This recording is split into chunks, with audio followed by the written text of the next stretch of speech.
Incredible Threat. By Chris Lowry. Chapter 1. The trill of his cell phone pulled him out of a dream. He swiped it open and pressed the box to his ear. "They hit Brussels," said Carver's deep voice. "Damn. How bad?" 31 so far. The airport and metro. Couple hundred injured. Connected? Paris. Brussels. Al-Qaeda and ISIS. We're next. How good is the intel? Speculation at this point. A cell in Turkey set off a series of bombs last week. Now Belgium. We know there's a network here. Brill sat up in bed and slipped his feet into running shoes. He stood and stretched, loosening up sore muscles tired from overuse. "What do your alphabet boys say?" "They know," Carver sighed. "Officially their hands are tied. Until something drops." "Right. Then FBI takes the ball on domestic, CIA grabs up outside the borders, NSA on Overwatch, all coordinated through Homeland. That's a ton of chefs in the kitchen. That's why they called us." Brill settled into a warrior yoga pose, easing the tension in his hamstrings and lower back. He couldn't perform the full motion with the phone in his hand, but it helped. Years of abuse, more bullets than he could count, and being blown up a couple of times had taken its toll on his body.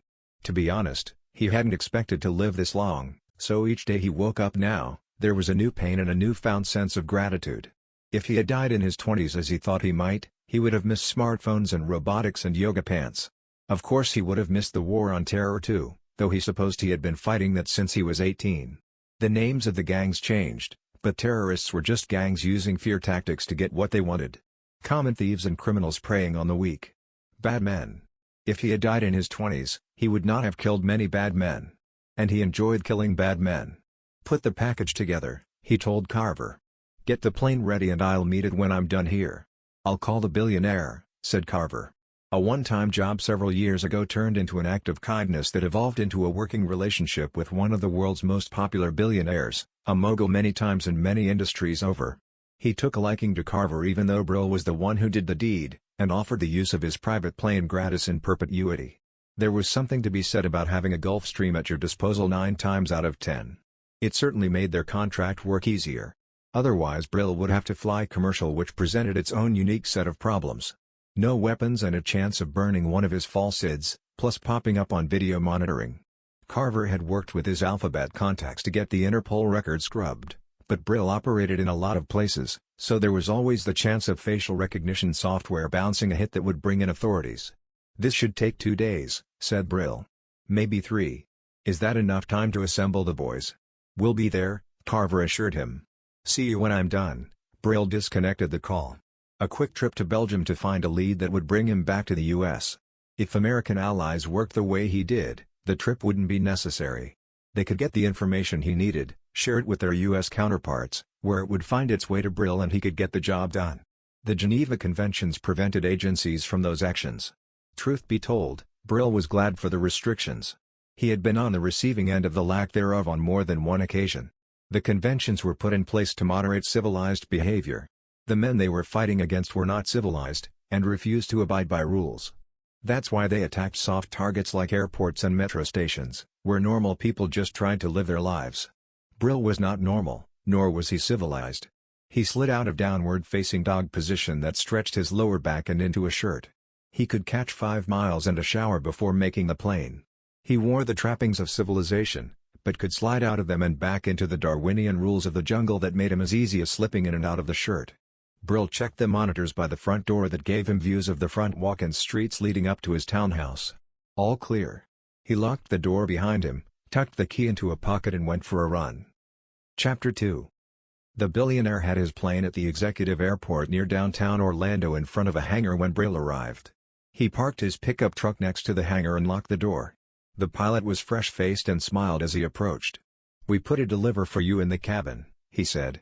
Brill thanked him and climbed on board. He grabbed a bottled water and buckled into the plush seat as the pilot and co-pilot secured the plane and prepared for takeoff.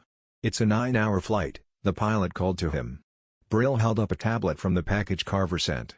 "The seats fold down into beds, if you want to rest." The pilot closed the door to the cockpit. Brill leaned back and reviewed the tablet. Carver had put several files to be read, including clippings from the newspapers. The Belgian police were conducting intense investigations, but so early in the game they were still playing catch-up. There was a name though. Carver had done some digging and found out who the local NOC was for the CIA. NOC meant non-official cover, a designation assigned to covert operatives who worked outside the confines of traditional spycraft. Brill had worked as a NOC for several years before slipping into private contract work. This name was familiar. Beth Davis. Brill had worked with her before in Czechoslovakia to unravel a mystery from World War II. He had been on assignment in Prague to do some corporate intelligence and crossed path with the feisty auburn-haired operator fresh out off the farm and doing undercover work as an attaché. The adventure was memorable and now she was working in Brussels.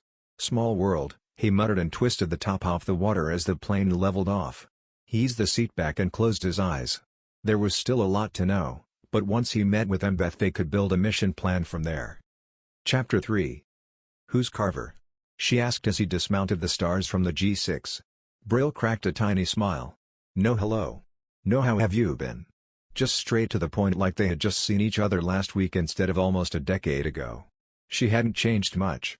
Sure, she'd be pushing the edge of 35 now, a lifetime in the espionage game, and there were lines around her eyes that hadn't been there before. But they still sparkled and the creases around her mouth indicated she laughed a lot. Not an easy thing to do when you worked in her line of specialty. Human trafficking. You can call him my handler, said Brill and held out a hand to shake. She pushed it aside and hugged him, ignoring the flinch as he tensed up from the uninvited touch. After a microsecond, he relaxed into it. She could feel him patting her waist, hands moving quickly as they turned the hug into a pat-down. Shoulder holster, she whispered into his ear. Glock 17. I'm dry, he whispered back. I was hoping you could help me with that. She pulled back and looked at him. You've lost weight, she announced. I started running long distances. Who was after you? She led him back to the nondescript Fiat resting in the shadow of a hangar. I lost count. He opened the door and slid into the surprisingly roomy interior. Fiats always looked small on the outside, but there was some deal the automaker made with quantum physics that allowed for more room on the inside than it appeared. I didn't think you'd get a handler, she said and worked the car through the gears as they exited the airport.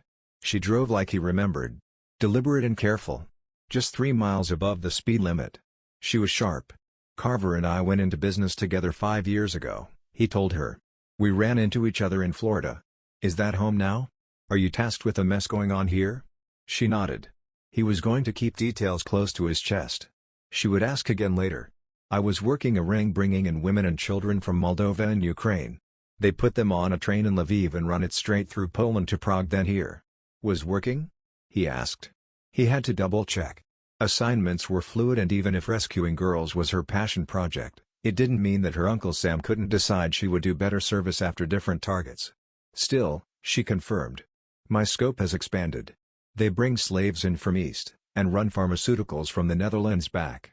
The network is really expansive and making inroads into the U.S. Why did Carver pick you? He asked aloud, even though he was thinking it to himself. She had intel he needed, otherwise Carver would have hired a local driver to move him from the airport to the neighborhood in Brussels where he could get on the ground and find answers. Maybe if you tell me why you're here we can connect the dots. The bombing set off some bells over on the other side, he answered. We're getting chatter of something big being planned on home soil. I'm here to ask some questions and find out who is making the plan. She nodded and concentrated on a knot of traffic they encountered on the road. Once they were through she slowed down and pulled into a neighborhood with narrow winding streets. One road ran along a dirty canal. The University of Brussels squatted in a park on the banks of the canal and she pulled off into an empty parking spot. We're about 3 kilometers from the Muslim neighborhood where the police are concentrating their questions, she told him. She ran her hand through her hair and sighed. My guy runs girls from the East, but he also runs boys from the Mideast. He's big on refugees. Muslims don't do drugs, Brill said and caught himself. But they're big on sex slaves. The fanatics take over the towns, use the women and girls and then sell them to my guy. That's the connection, said Brill. I'm going to need him. She sighed. I don't have enough from him yet. How high on the food chain? He's not the apex, but he's a damn big alpha. What's his name? He's got 4 bodyguards, plus a driver, she said but she knew that wouldn't dissuade Brill. I need him, she pleaded. I've got to move up one more layer so I can unravel and stop this. What happens if he's gone? Another bottom feeder moves up. Brill reached out and put a hand on her shoulder. It was the tips of his fingers but she could tell he was trying. Or pretending to try, she wasn't sure. There's always someone ready to move up, he said. But if I can stop the pipeline, she stuttered. We can't, He told her. "We ran into this in Prague. If it wasn't this one it would be another. I know you want to slay this giant, but it's a windmill." "It's a fucking giant," she snapped. He mistook the windmills for giants and Poncho let him have his delusions. Brill nodded. "I know. I'm not delusional. I didn't say you were. I can make a difference. You are. Every girl you save thinks you're a superhero." She puffed up her cheeks and blew out the air. "Vish," she said. "His name is Vish. What are you going to ask him?" "Journalistic questions." "Then I need a quid pro quo," she said. "I'm not a lawyer. You get your intel from him, and get me the name of the next guy up." He smiled again. She shuddered as he reminded her of a shark. "I can do that." Chapter 4. Beth had a name to go with the address. Brill had her let him out at a corner 2 blocks away from the rundown building that doubled as the office of the gangster. It was a 2-story structure with a cafe on the bottom. Glass walls looked out on the street and 3 bistro tables were set up on the sidewalk. Brill walked past and glanced at the menu posted in the doorway. It allowed him to observe the interior of the cafe. A long counter ran along one side where the food and drinks were served and a row of tables lined the opposite wall. Everything was sparse and simple, a sandwich and coffee shop. There was a large man sitting at the far end of the counter with a cup of coffee in front of him, and a second oversized bodyguard sitting at the last table where he could watch the door. Behind them a set of wooden stairs led up. A man stood behind the counter cleaning glasses. He glanced out of the open door to Brill and called out in French, "Hungry?" Brill shrugged and moved into the cafe. He noted both bodyguards shift their positions slightly, loosening up their coats and watching. He went to the middle of the counter and settled onto a seat. "Botterham," he said. The man behind the counter had curly hair and a nose too large for his face. He nodded and turned back to a prep area behind the counter where he sliced a roll in half, slathered butter on both sides and used a long thin knife to whittle cheese off a block which he placed between the slices. He popped it onto a ceramic plate and set it in front of Brill. "Bière?" Brill nodded and the man produced a goblet next to the plate. He twisted the top on a pale ale and tipped it into the glass. Brill took a bite of the sandwich and a sip of the beer. The guy knew his stuff. Matching the pale ale to the sharp cheddar brought out some flavors he really liked. He finished the sandwich while the 2 bodyguards watched from the corner of their eyes. "Merci," said Brill as he pushed the empty plate away. He reached into his coat, pulled out the Glock Beth had given to him and shot the man 3 stools down. He kept moving through the arc of the swing and plugged the second bodyguard. He swung the gun around to the cafe clerk. The man sobbed and held up both hands. "Run." The man bolted from behind the counter and sprinted out of the door. Brill took the stairs 2 at a time, leading with the pistol. He saw a boot on the landing and shot through the foot. He got a scream and it hopped away. He rounded the top of the stairs, shot the bouncing man twice and pushed him up against the door. It crashed open and Brill held the body in place. Bullets thudded into the corpse, making it bounce in his hand. He dropped to one knee, leaned the body to the side and shot the 2 men standing in the room. Vish cowered under a cloud of cordite, glaring from under a table. "You have no idea the kind of shit you just jumped in," he growled. Brill shoved the dead bodyguard to one side and stripped it of its gun and weapons. Already he could hear the familiar whir-whir of European police sirens bouncing off the tight walls of the city. He grabbed guns off the other 2 corpses, jerked Vish up by his collar and dragged him down the stairs.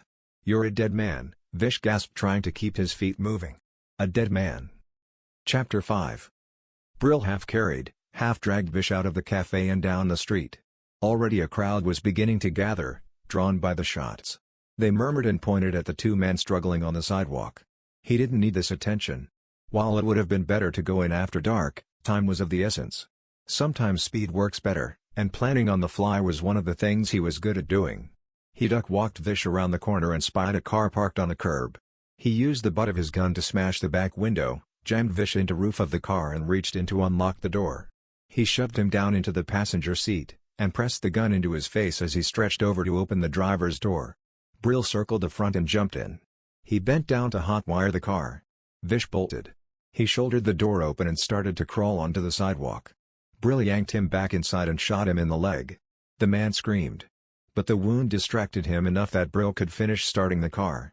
He pulled out and away, making a series of turns as he headed toward the industrial district. Cliché's screams tapered off into moans as he clutched the pulsing wound in his leg. "I don't have time," said Brill. "You have information I need and you're going to tell me. Take me to the hospital. After we're done." Brill turned the car again. The sound of sirens faded away as they worked toward the edge of the city. Brussels was beautiful, but like all modern cities, needed an industrial area for warehouses, storage and manufacturing. And like most modern cities, companies came and went, leaving abandoned structures waiting for gentrification or urban reclamation. They were wastelands squatting between existing businesses. If he had more time, Brill would have found the perfect location for privacy. As it was, he saw a weed-clogged parking lot in front of a metal-walled building with the windows shattered and pulled up to the gate. "If you run, it's going to get worse," he said to Vish before he picked the lock on the gate. The gang leader didn't move from the passenger seat. Brill pulled the car through the parking lot and around to the back of the building. It was several hundred meters of abandoned space. One building beside them was still a working facility, but the other seemed abandoned too. Still the empty lot, the shadow of the dead building and the ghosts of capitalist dreams were their only companions in the lot. "Get out." Vish fell out of the car and struggled to stand on one leg. Blood leaked out of his pants and pooled on the ground. "Please," he begged. "Hospital. Answer my questions and I'll get you help." "You work with a Muslim bringing in slaves from the Mideast." Vish swallowed hard. "I work with a lot of Muslims." "How many?" 6, 8, I don't keep track of them." "I doubt that," said Brill. "This one fancies himself a freedom fighter. He had something to do with the bombings." The gangster blanched. "I know nothing of the bombings," he said and looked around even though they were alone. "But you know the man who planned it." "No, no," he shook his head. "If I knew these things I would have told someone. I am no terrorist." "Who's your boss?" Vish clammed up. He squeezed his leg. "I am feeling faint," he whined. "The pain, I can't think straight." Brill shot him in the other foot. It knocked his leg out from under him and he sprawled onto the asphalt. He drew in a breath to scream. Brill kicked him in the stomach before a sound could come out. Vish flopped on the ground, trying to breathe, mouth gaping like a fish. Brill knelt down next to him. "That was a demonstration. You have information I want. 2 names. Give them to me or this is going to get worse." Vish stared up at him with wide eyes. Tears streamed down his face and dripped onto the ground, along with spittle from his mouth as he gasped for breath. "Hubbard," he drooled. "Jacques Hubbard. Your boss." The gangster nodded. "And the Muslim?" "Amir Kuzay." Brill reached into his pocket and pulled out a moleskin notebook and pen.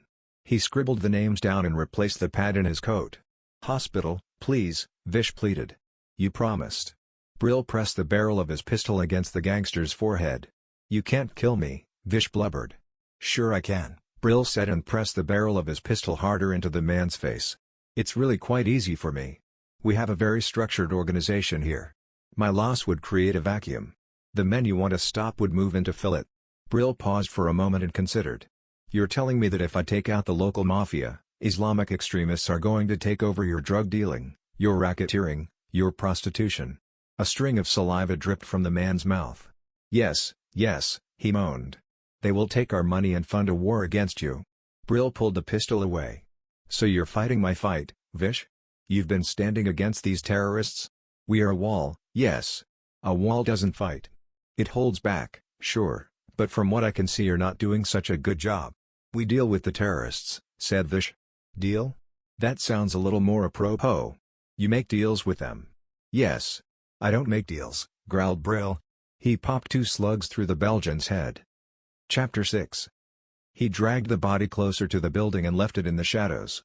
Normally he would just leave it where it fell, but the shots might have attracted attention from the neighboring plants and obscuring the body would buy him time in case anyone came looking. Bill started the car and dropped it in gear. He got out at the gate and pulled it closed behind him. Just one more effort to try and buy time. He turned onto the causeway that would lead back toward the mostly Muslim neighborhood along the canal and dialed Embeth on his phone. She answered on the first ring. "Hubbard," he said. "I knew it. And my guy's name is Amir Kuzay." "We know him," she said. "How well?" "He brought in 24 Kurdish girls for sex slaves for what I assume to be his cell." "Have you found them?" "Not yet." "Want me to?" "You know I can't sanction anything," she grumbled. "Fucking red tape. I'll do you a favor. Do you need eyes? Ears? You'll want to move away from this," he said. "It's going to get messy." He let the silence draw out on the phone. She had worked with him before, and by now someone would have found Vish in the alley. Embeth was smart. She would add it up and know it equaled him doing more bad things to worse people. "He's in the Melnbach neighborhood. Rue de Ransford, 2 blocks from the river. Scumsucker boats the women in on a yacht." "Do you know who's funding them? How are any of them funded?" She sounded tired. Human trafficking could do that to a person. It stole the soul, not only of the women caught in the trap, but in those who tried to break them free. The battle could seem endless, like Brill's war on bad men. "Check the dock first," she told him. "If the boat's there, he's at number 18, or in clubs around town. If the boat is gone, he's gone." "Are the girls at that address?" She sighed. "I honestly don't know, Brill. The neighborhood is locked up tight, especially after the bombings. They could be in the basement, or he could have any number of safe houses in the area where he keeps them for recruits to use." "Thanks for this," he said. "I'll find them.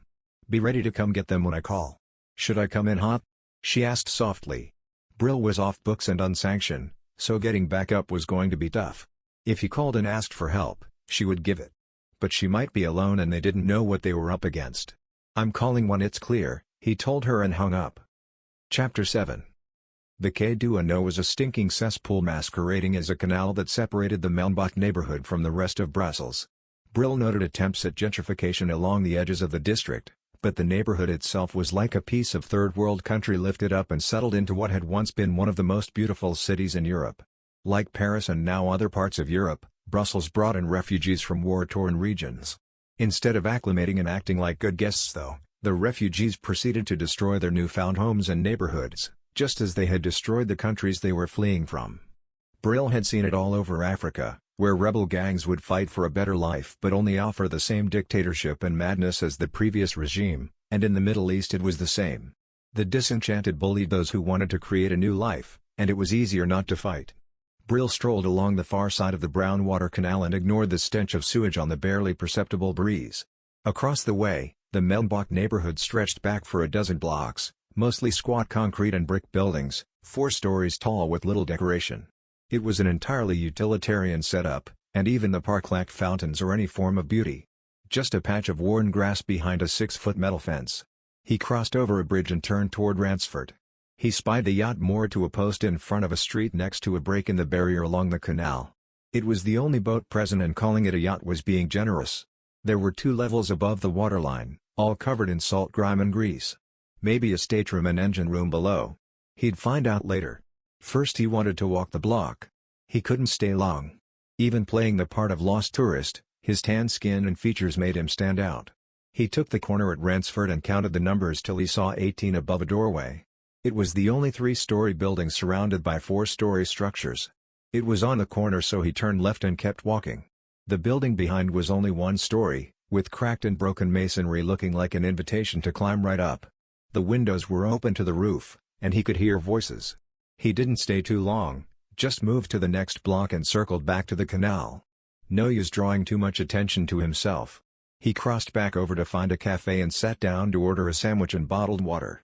There was about an hour until it started getting dark and then he could check out the boat. Ahmed looked like he was in town and tonight, he was going to have a special visitor. Chapter 8. The neighborhood was mostly deserted, which surprised him. The influx of refugees and immigrants that filled the crumbling brick buildings usually meant a hive of activity.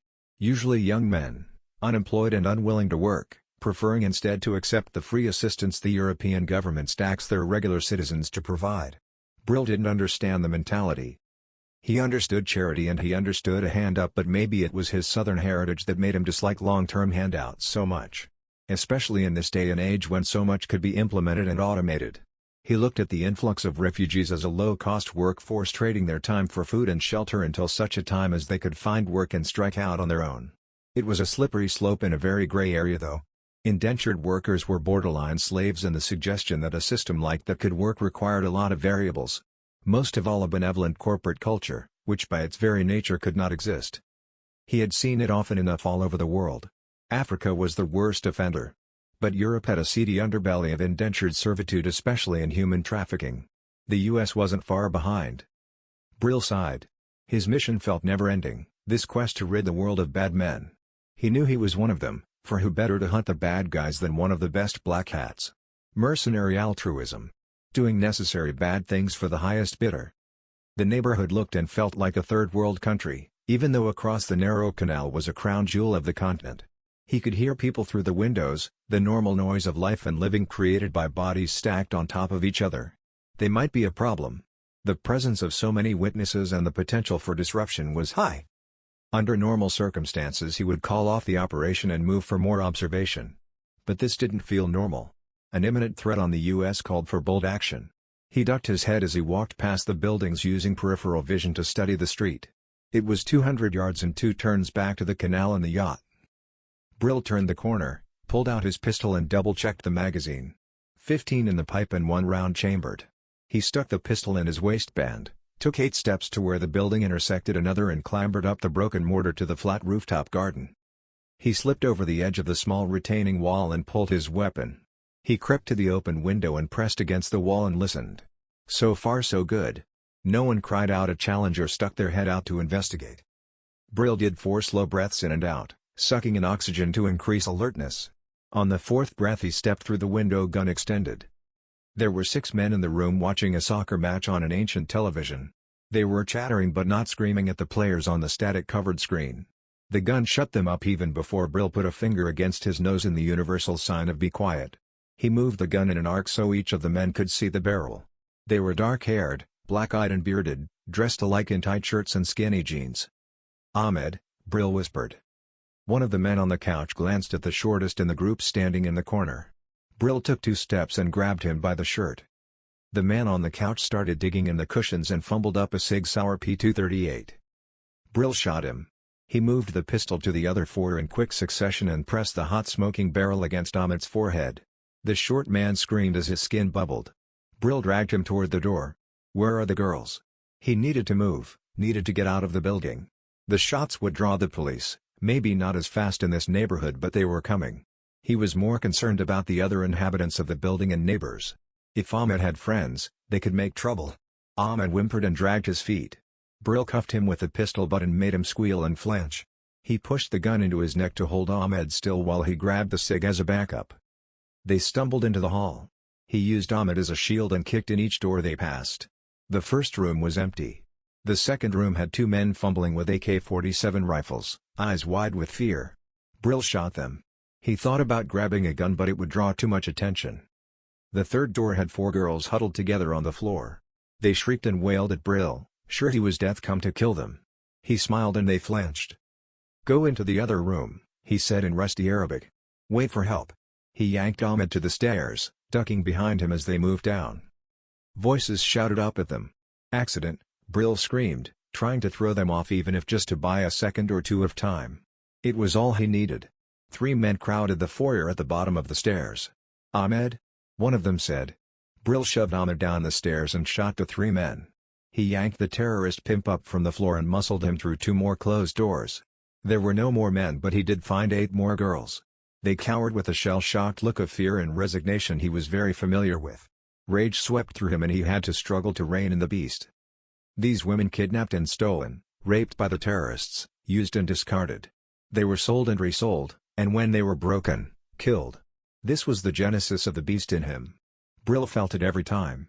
The reason he was a killer, the reason he targeted evil men. He almost shot Ahmed. But he needed answers. Beth would help these girls. He and Ahmed were going to have a nice chat on the boat. He yanked the man out of the front door and marched him down the sidewalk. People were coming out to investigate. Brill put on what he called the cop face. A stern glare and authoritative demeanor made the groups of people back away. Ahmed whined for help. Brill slammed a fist into his kidney and marched him toward the canal. No one tried to stop them. He tossed Ahmed across the bow and tripped him into the boat. Brill pulled out his phone and dialed Beth. "Police are 2 minutes out," she answered. "There are women there. They'll need your help." "Thank you," he heard the hint of a smile. "Call me when you're done." She disconnected the phone. He cast off the lines and dragged Ahmed into the pilot house. Brill used the mooring line to wrap the man's wrists and ankles, then hot-wired the motor and puttered away. He crossed under a bridge as 3 Belgian cop cars raced across, sirens whirring in a wailing echo. He had kept them pretty busy today. Chapter 9. Most people think about the ocean when they consider dumping a body, but a river will do just as well. Ahmed must have known this as he lay on the floor in the pilot house and blubbered. Tears and snot dripped down his face to stain the ripped front of his tight shirt. "Ahmed," said Brill as he angled the boat toward a secluded cove carved out of the bank. "How many bodies have you dumped here?" Ahmed sobbed. They were only tough guys in front of their friends or after watching movies. In Brill's experience, almost all terrorist punks work out words. Add to that gang members, Mobster types and the vast majority of bullies. Cowards. He knew lots of tough men. The reckies he trained with, the commandos he marched with and several dozen spooks he contracted under. Hell, the toughest old bastard he knew died in a shootout in Mexico. Ahmed was a wannabe tough. Grill talk and anchor off the bow and let the boat drift until it snagged. He watched for movement in the pilot house but there was none. When he went back in, the man hadn't even moved. Brill had to give him credit though. At least he didn't beg. Ahmed, Brill squatted down so they were eye to eye. This can either hurt or it can go easy. I think we both prefer the easy way. Ahmed spat on him. We'll wipe the spittle off his chin and cheek. One of us prefers it at least.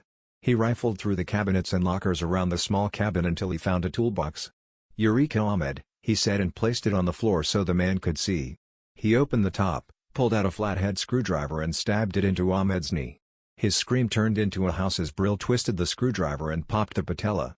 Ahmed passed out. Brill waited a few minutes then slapped him awake. You have another knee Ahmed. He placed the bloody tip of the screwdriver against the uninjured leg. Ahmed shook his head and bowed in surrender. Chapter 10. You're not going to like this. Damn it. I knew you'd say that. Brill breathed out through his nose in a long drawn-out sigh. When you tell me I'm not going to like something it usually means trouble. Yep. With a capital T. Try all caps. Damn, said Carver again. I'm sitting. Is this a good news bad news situation where you can soften the blow? I don't think so. Okay, I'm ready. Get in touch with the Alphabet Boys and run something up the flagpole. I need to know who takes a shot. What will you do with those who shoot? Shoot back. What is it? Turkey. Their president. He's our ally. Not yours and mine, said Brill. And there is low-level chatter that he's behind the growth of ISIS and the wave of bombings in Europe. No one else is talking about this. That's right, which has me thinking we're in deep waters here. You know what lives in deep waters? Sharks.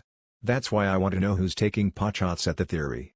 If the president of Turkey is trying to revamp the Ottoman Empire and he's got inside help, we might be in trouble.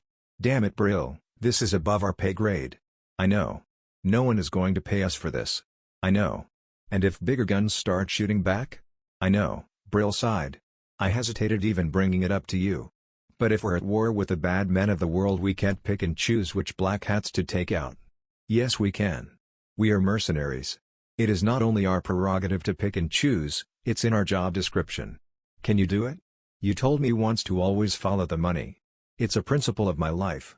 There is no money to be made here. But it's the right thing. Is it? Carver sniffed. We don't have the moral high ground. If he thinks he is doing the right thing, and we think we are doing the right thing we are at an impasse. We can't both be right. He isn't doing the right thing, Brill growled. He's killing innocents. Something we have both done. Not on purpose, Brill started to say. Carver was right. He had killed innocents before, not on purpose, but to achieve an end that was justified by the means. The mission was paramount and casualties outside of the target were unfortunate collateral damage. In the grand scheme of things, it wasn't something he spent time thinking about. People died all over the world, almost 500,000 every day. If a few accidentally died at his hands while taking out one of the really bad men, then so be it. Except he couldn't live like that for very long and Carver knew it, which is why they focused their work so much on individual jobs to minimize outside damage. I know how you feel on this, Carver said into the phone. It is a feeling I share. I too am haunted by many ghosts. I'd take your ghosts if I could, said Brill. That is one of the reasons we work so well together, said Carver. A burden shared is easier to bear. I will ask a few questions about our Turkish friend. Let us learn more before we decide. Good enough, said Brill. Chapter 11. The plane touched down at the executive airport 6 hours later and taxied to a stop near the hangar.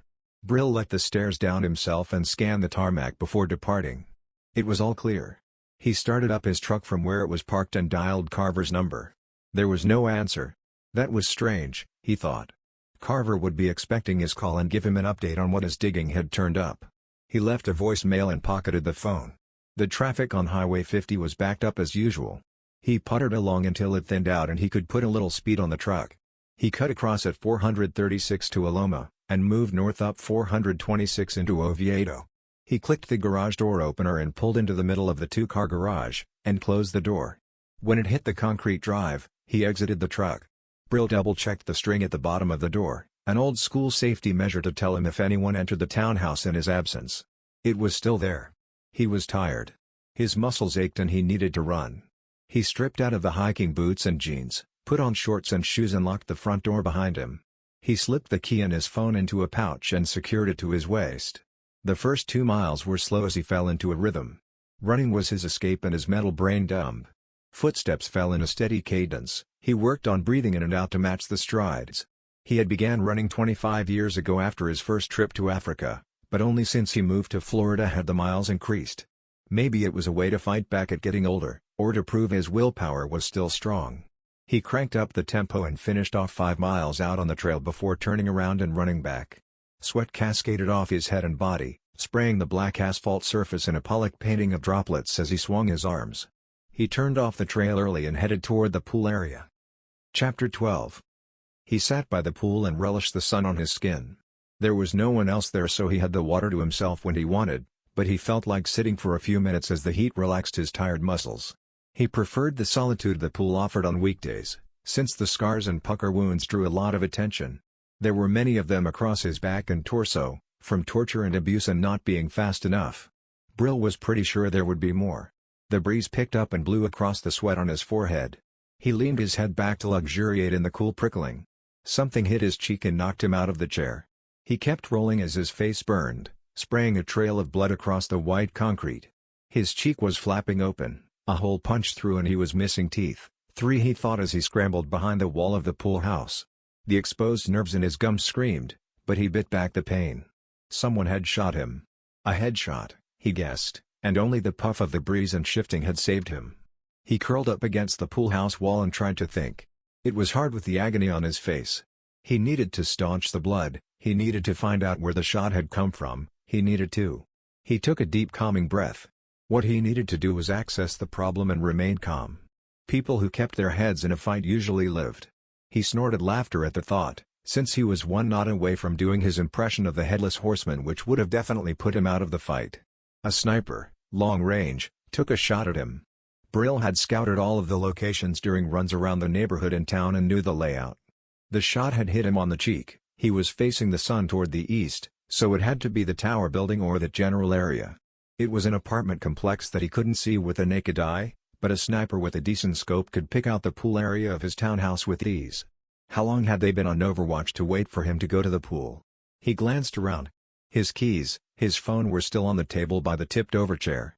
The path to the pool gate was too exposed. They hadn't waited long, he thought. He ripped the leg of his board shorts and patted the open hole in his cheek. It slowed the flow of blood to a trickle but gave him more pain to ignore. There would be 2 snipers, he played it out in his head. Each with his own, each with one mission. Pop his top off. He wouldn't be able to figure out who they were though. Solo artists were easy to come by, and he had made more than a share of enemies in the past 2 decades. But none of them knew where he lived. Only one person knew where he lived. Carver. They had to have him. He didn't know who they were yet, but Carver wouldn't have given out any information without extreme duress. At the thought of them torturing his friend, the rage burned up and threatened to overwhelm him. He had to fight it down, ball it up, put it in the pit of his stomach for the moment. He needed more information. Who would grab Carver? They had done a series of jobs recently, working for the Alphabet Boys by proxy, and uncovered some less than savory elements working in the government. The list was too long and he couldn't narrow it down, not while his head was pounding, and mouth burning. He needed to escape, and to do that, he needed a distraction. Chapter 13. Brill glanced around, but there was nothing he could see that would work. If only the pain in his face would stop for a moment, if he could just catch his breath. His cheek was starting to swell and he could feel bruises on his face forming. At least he still could use the right eye, though it was a little blurry. He saw the pool filter and chlorinator. The filter was an egg-shaped plastic dome squatting on the ground, and the chlorinator was a small canister. Nothing he could use there. But one of the pipes went into a heater for the hot tub. He crawled over to the beige box and peeked. The heater was gas. He rolled over onto his back, making sure to stay behind the wall, and kicked the pipe. It budged, but didn't break. He kicked again and the pipe snapped loose. Instantly the sour egg smell of gas filled the air. He reached up, twisted the thermostat to its highest level and rolled away from the heater as fast as he could manage. It clicked on and a fireball erupted in the cloud of gas. Flames washed over his backside and singed his hair, but he kept crawling away. The roof of the pool house caught fire. Black smoke started drifting around the pool area. He chanced it and sprinted across the concrete decking to the gate. He shouldered through the gate and ran across the parking lot. It was too open and he ducked behind a car just as he heard a bullet whiz past. Too exposed still. If the sniper had backup, they would be moving in. And someone would notice the fire any moment and call the fire department. The keys to his apartment were still on the table. He had no money, no ID, and he couldn't go home to grab a go-back. Grunting, he smashed the back passenger window on the sedan and reached through to unlock the front door. He crawled under the dash, jerked the cowling loose and hot-wired the engine. Still kneeling beside the car, he lowered the driver's seat all the way back and crawled in. He was going to have to drive through the lot and out by memory. He slipped the car in reverse, jammed the accelerator and spun out of the space. The back window shattered and a bullet cracked the console. Brill dropped it in gear and peeled out of the parking lot. He leaned up and peeked over the dashboard, keeping one hand on the wheel and using the other to prop him up. He hit the corner doing 50 and worked through the slide as the back end tried to get away from him. He fought for control, brought it back in line and raced away. Brill made 2 more turns and put some distance between him and his townhouse. His home of the past 6 years was under siege. Someone knew where he was and he couldn't go back. He sat up, and finally got a look in the mirror. His cheek was gashed open, a hole ripped in the flesh he could see through to the inside of his mouth. The torn board shorts had helped the bleeding, but hadn't stopped it completely. His torso was covered in drips of blood. He couldn't drive long. Someone would catch sight of him at a light, and call 911. Brill turned toward Carver's house. His partner was the only man who knew his address, who knew where Brill hid out when he wasn't working. Carver told him some boys from Homeland were going to stop by to ask questions about the intel he uncovered in Belgium. Brill put 2 and 2 together, but he wasn't sure what it added up to yet. "Damn it, Carver," he mumbled. He pushed the accelerator to the floor and rushed toward Carver's farm on the outskirts of Oviedo. Chapter 14. The house looked deserted. It could have been a ploy though. That's how Brill would have played it. Yellow caution tape stretched across the front door indicating it was a police scene. It rippled in the wind off of Lake Jessup. The driveway was empty, the garage down. Brill sat in the stolen car at the end of the driveway and tried to think of how he would play it. The pain in his face and mouth made it hard to concentrate. He couldn't think straight. He shouldn't have pulled in the drive, he cursed. Whatever element of surprise he might have had was blown now. If anyone was watching from one of the windows, they knew he was here. The garage, he thought. If it were me, I'd have a man inside covering Carver, and wait in the garage with the rest of the team.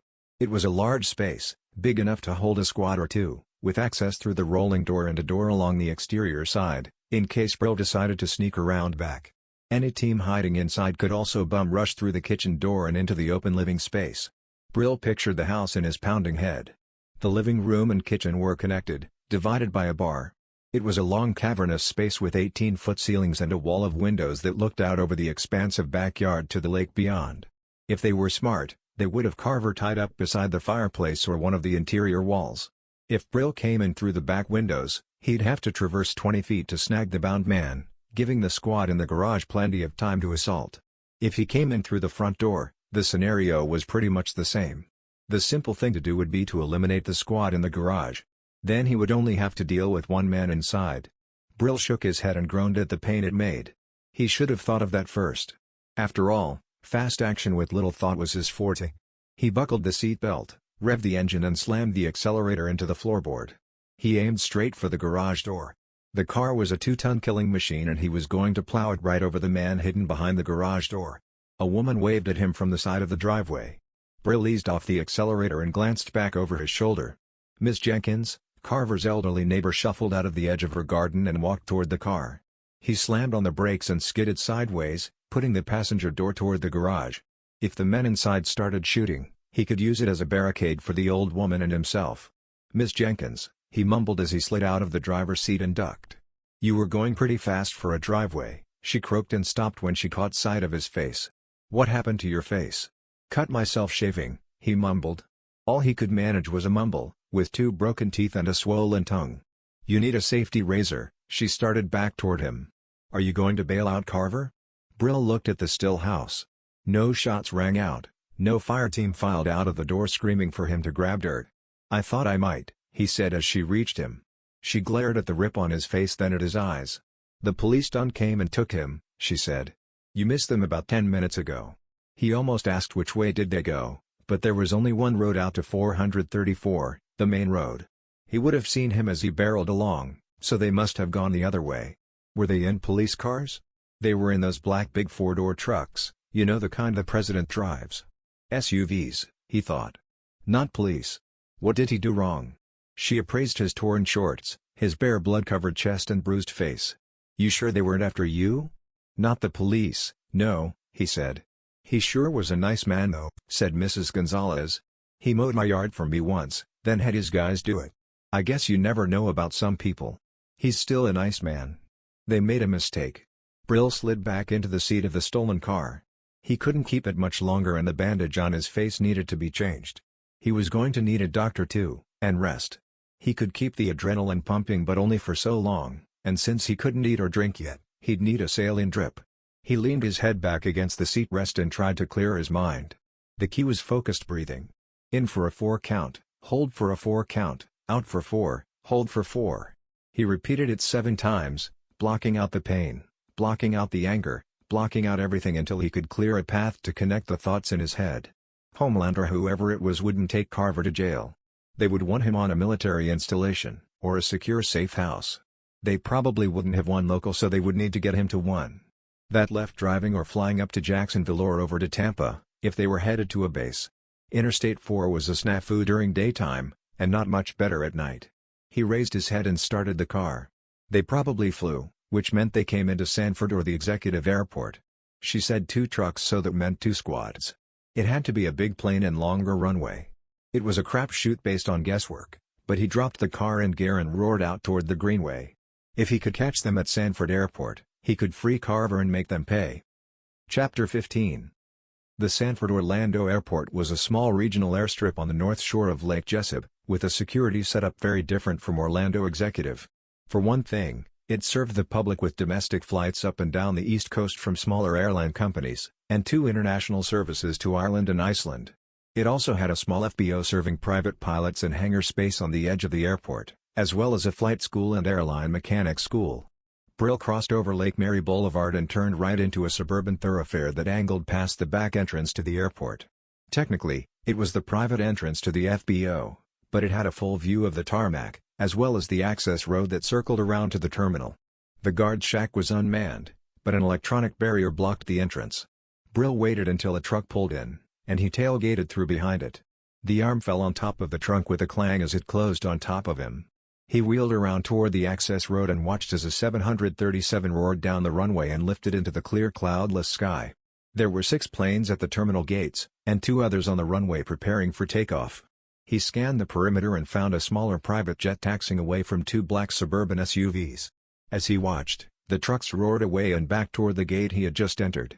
The plane took its place in line for takeoff behind the 2 much larger aircraft. It turned onto the runway and scooted past Brill. He memorized the tail number, and tried to think of where he could get a computer. The plane took to the sky and fought for altitude, rapidly receding to just a dot on the horizon. It was headed south. A tap on the window made him jump. The driver of the pickup truck he tailgated made a motion with his finger to roll down the window. Brill complied. "Hey partner," the man said in a nasally voice.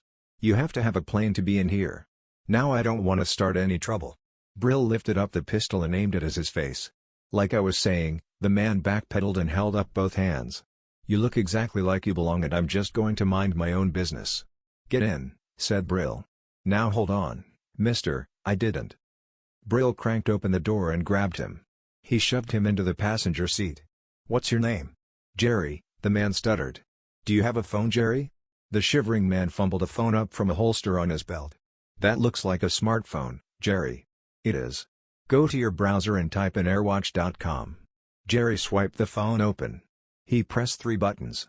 Brill shoved the pistol into his cheek and bashed his head into the side window. Jerry mewled. "I said Airwatch, Jerry, not 911. Brill snatched the phone out of his hand and clicked off the phone connection. 911 response times in Sanford were good, especially this close to the airport. He was going to have visitors soon, and a blood-covered man waving a pistol at an airport was never a good place to be. Brill put the car in gear and headed for the exit, navigating the phone screen with the other hand. He clicked on the Google Chrome browser and typed in Airwatch. When the screen loaded, he entered the tail number of the airplane and waited. Its destination was Miami. "Please don't kill me," Jerry whimpered. "I'm not going to kill you, Jerry." Brill concentrated on the road. When the police arrived at the FBO and started searching for the 911 dialer, it wouldn't take long for them to initiate a trace. The trace would ping off cell towers and locate the phone. He had roughly 20 minutes before the police found him. He pulled out onto the road and raced for the greenway again, his fingers moving across the phone to dial a number. Chapter 16. Jerry lolled in the seat next to Brill holding his head. They whipped onto the greenway as Brill pressed a number into the phone and hit dial. It picked up on the third ring. "I don't recognize this number," the British man answered. "It's Brill Wingfield." "Are you calling for business?" said the man. "I must inform you that all calls are being monitored and recorded. For quality purposes." "Great," thought Brill. He just announced his name to whoever was listening in. "I'm in the business of borrowing," he said. "Ah yes, well, all of our orders are almost filled." Someone had gotten to the billionaire and applied pressure. "I know Carver normally handles the logistics," Brill continued. "I'm not familiar with the ordering process." Damn it, it had to be vague and get his message across, especially with the moaning man beside him, and the pain in his face. "Yes, I understand. Perhaps if you were to go to the regular place the order would be there for you to pick up." Brill grunted in glee. "My dear man, are you all right?" "I've been shot," said Brill. "In the face." "Dear Lord, did you just say you were shot in the face?" "Yes," Brill growled into the phone. "Tell anyone listening that I was shot in the face and that was a very bad idea. I'm not sure what our customer service department can do about that," said the billionaire. "But you should visit a hospital." "No time. They have Carver." He heard the businessman suck in his breath. He tolerated Brill, and even appreciated him, but the billionaire genuinely liked Carver. The job he had hired them for years ago had resulted in a strong friendship. "Damn it," he growled back. "I don't like that. I'm going to help him. You're both wanted men, you know. My advisors fairly broke into my office to tell me we were to contact the US government if you reached out to us." "Do that," said Brill. "Tell them I'm coming. I dare say they already suspect as much. Like I said, this line is being recorded." Brill weaved in and out of traffic and took the exit for the 408. "I'm 5 minutes out," he said into the phone. "Excellent. I want you to do your very best to help our friend. And inform anyone you need to inform that I reached out to you," said Brill. "I don't want you to suffer any blowback. And I must," he said in a clipped accent. "It's my duty. So after you land in Miami, and I get out of these meetings, I'll have to inform them of our conversation." "I understand. Do you? I'm not sure why they would pick up Carver nor what you did to make their list, but these meetings I have scheduled could go on well into the evening. After you land, I may not be able to contact your government agency for several hours." "Thank you," Brill mumbled. The billionaire disconnected the phone. Brill tossed his out of the car window and practiced breathing again. Talking caused pain. Miami was an hour flight. Maybe he could get some rest in the air. He took the exit for the executive airport, and kept at 5 mph over the speed limit on surface streets to avoid attracting any attention. Chapter 17. The plane was parked in front of the hangar as a pilot he recognized went through a pre-flight inspection. Brill parked the car 3 hangars down and left the keys in the ignition. "I'm going to need your shirt, Jerry." Brill slugged him in the side of the head and knocked him out. Dang, he thought. Should have gotten the shirt first. He slipped his arms through the sleeves as he walked back to the Gulf Stream. "Holy shit," the pilot exclaimed, catching sight of his face. "Uh-huh," Brill waved. He trudged up the stairs and into the cabin. He wasn't alone and pawed for his pistol. An Indian woman sat in one of the plush seats and held up her hands. "The billionaire sent me," she said. Brill watched her for a moment, and double-checked over his shoulder. "He said for me to call him the billionaire because that is the name you call him," she continued. Brill tucked the pistol back into his waist. "I'm a physician's assistant," said the woman as she stood up and motioned him to take a seat. "It looks as if you could use some assistance." Brill moved past her and plopped into the plush cushions, holding his head as still as he could. The woman put gentle fingers against his face and began examining him. "He said you were shot. I would tell you to call me Andrina, but I would also recommend you speak as little as possible." She probed the wound, then opened his mouth to examine the inside. "You've lost 3 teeth," she told him. "That must be excruciating." He nodded. The pilot climbed the stairs and pulled them closed behind him. "We're clear for takeoff," he told them. "I can see you have some work to do, but buckle up until we get airborne." He settled into the cockpit and shut the door behind him. Andrina sat in the seat beside Brill and pulled out a medical kit. "This is morphine." She showed him a syringe. "Local only," he mumbled. "I can give you a half dose, but you need help managing the pain." "Local," he grumbled. She shook her head and pulled out a different syringe. She loaded up a local anesthetic and gave him 2 shots in his cheek. It instantly went numb and he sighed. "When we level off, I can numb your gums as well." "Then stitches." "Hungry," he said. "Tepid broth, if you can handle it," she told him as she checked his elbow. "I'll push 2 liters of saline too. That will help with the dehydration. You'll still feel thirsty though." He shrugged. "Feel better already," he told her. He leaned back and closed his eyes as the plane rumbled down the tarmac and lifted off for Miami. Chapter 18. He woke with a start as the plane wheels touched the tarmac with a screech. He blinked the sleep out of swollen eyes and glared at the back of the cabin. Indrina grinned and winked. "What did you give me?" "Just a little something to help you sleep," she said. "I can't be dull for this." "What is this?" she asked. "I don't know yet," he confessed. "But I'm going to need my wits." She held up a syringe. "I thought you might say that." B12. He rolled up a sleeve to expose his arm. "Do you have a phone?" She opened one of the overhead compartments and handed him a small duffel bag. He unzipped it. There was cash inside, a couple of $100 and a cell phone. "I was asked to buy a disposable phone and add time to it before I arrived," she said. "I hope this will do." Brill powered it up as the plane came to a stop. "Indrina," he said. "You're a lifesaver." Chapter 19. "It's me," he said and hoped she could recognize his voice with swollen tongue and missing teeth. "You can't call me," she hissed. He could hear her moving away, shoes clacking on cobblestones. "I need a name." "Thy name is wanted," she said. "A kill order's been issued." "Not my first one. I'm hanging up now." "Wait," he slurred. "They have Carver." She didn't say anything, but she didn't hang up either. He knew the call was being listened to, as almost all cell calls were these days. An AI was filtering through the digital transmission, coded to key on certain words and phrases. Maybe even his speech pattern. Once identified, they would trace his location and now he was in Miami. They could match that up with tracking the billionaire's plane and lay a trap at the airport in case he decided to go back. And they would warn field offices. The warning would be more than a bolo, or be on the lookout. It would be a kill order. He didn't have much time. The NSA was fast but nowhere near as fast as they made it out to be in the movies. The matching, the confirmation and communication would take hours that bled into one day. He gave himself 16 hours, then knocked it down to 12. If he didn't find Carver in 12 hours, Miami would be too hot to keep looking. "Who are they?" "Private contractors," said Brill. He couldn't share the truth over the phone. One day, he'd tell her the whole story if they ever got a chance to sit down over a beer together. Like in Prague. He might even hug her again, and this time he wouldn't tense up. He would just relax into her smile and see where the beer took them. "What do you need?" "A name." "You have a thing about names, don't you?" "But I guess you can do a lot with a name," she put the emphasis on the word you. "It's magic," he said. "Who?" "Agent in charge," he varied his speech pattern. "Make them work on the matching." "Homeland Miami." The silence dragged out a moment. "I don't have it memorized," she said. "Right. Call me in 5. This time she disconnected the phone. 5 minutes. If they were tracking his sat phone, it was over. 5 minutes was enough time for the hammer to fall. So he kept moving. He marched across the street and studied the diagram for the route that would lead to the federal building. There was also a library where he could do some internet research. The bus was coming in 8 minutes, so he waited. No black-clad commandos showed up. No dark SUVs with black-tinted windows drove by.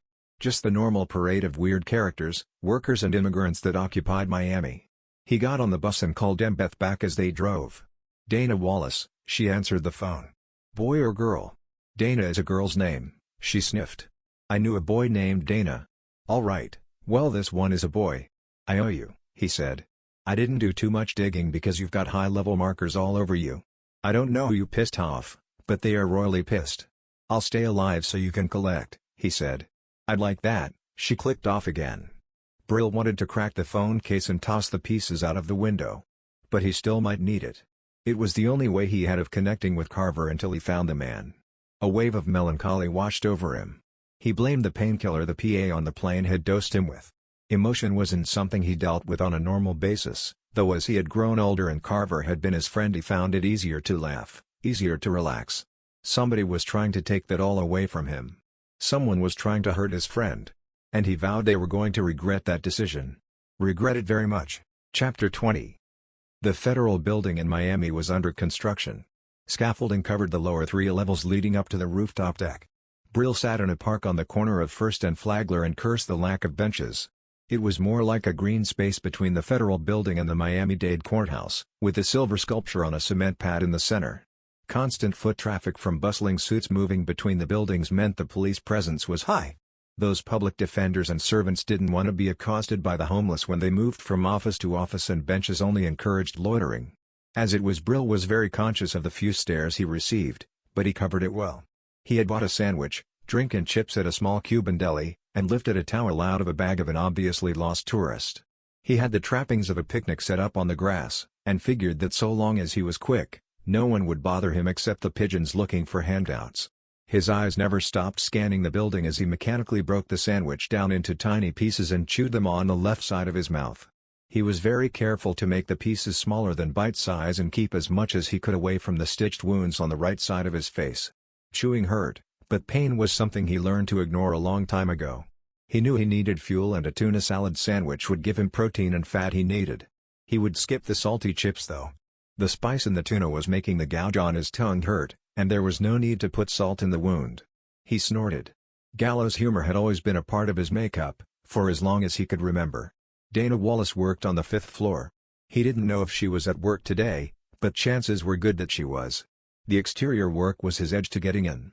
He chewed and swallowed and noted the location of the foreman's trailer, the fenced-off area around the underground parking garage, and the portable plastic toilets. He watched one of the workers strip out of a highlight vest, unbuckle his tool belt and drop his helmet on the table before stepping in and shutting the door. The man spent 10 minutes inside, and no sooner had he exited when another worker went through the same routine with almost the exact same timetable. People were creatures of habit, and government contract work was the same the world over. These men probably had the same routine every day, and roughly the same time. Brill stood up and shook out the towel. He crinkled up the bag and emptied a couple of chips on the ground to attract more pigeons and crossed over the street. He walked with a purposeful stride, the towel over one arm and his trash balled up in his hand. He jogged over to a trash barrel near the toilets and shot the trash toward the rim. It bounced off. He bent over to pick it up, and shuffled behind the toilets. The space between the building and the plastic back wall was tight. Brill waited to see if anyone saw him, or would come say something. No one did. He didn't wait long before he heard another worker drop his hat, vest and belt and open the door. The attached spring creaked. Brill waited for the lock to click. He grabbed the items off the table and donned them as he walked toward the building.